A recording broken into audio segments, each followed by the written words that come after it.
Buongiorno Notizia.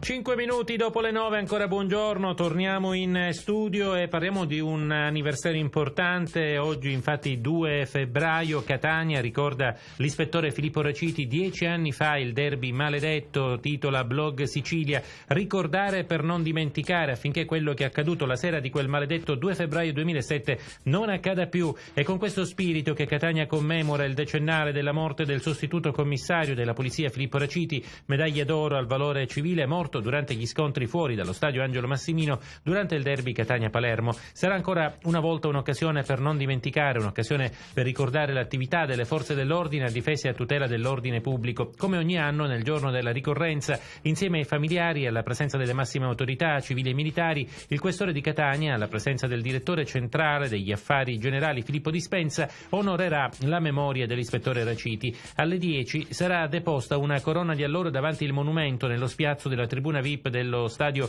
Angelo Massimino. Alle 10.30 sarà poi celebrata la messa officiata dal cappellano della Polizia di Stato nella chiesa di San Michele Minoriti, ubicata in via Etnea. Nel pomeriggio poi nell'aula magna del Dipartimento di Scienze Politiche e Sociali dell'Università di Catania, a partire dalle 15.30, insieme all'Associazione Libera Impresa, è stato organizzato un convegno dal titolo In memoria di Filippo Raciti, 10 anni, vittime della mafia, vittime del dovere.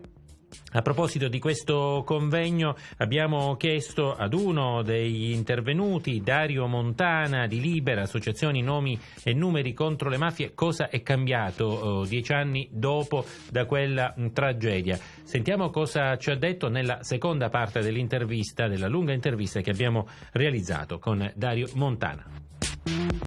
Credo che i segnali sono abbastanza, deludenti. Pensiamo per esempio al mondo delle scommesse, no? Quando mio fratello ha fatto l'inchiesta sul Palermo del Calcio, sul riciclaggio del denaro e sul totonero, le scommesse erano illegali. Adesso invece sono state legalizzate e ci sono dei problemi proprio attinenti al sistema normativo.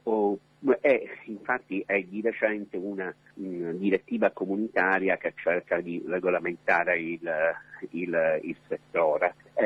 Il tema della violenza è ancora, presente un po' in tutti gli stadi, soprattutto nel nostro paese. Soltanto in qualche piccola realtà all'estero si sono prese in parte delle contromisure che però non attengono agli interessi delle mafie. E questo è inquietante.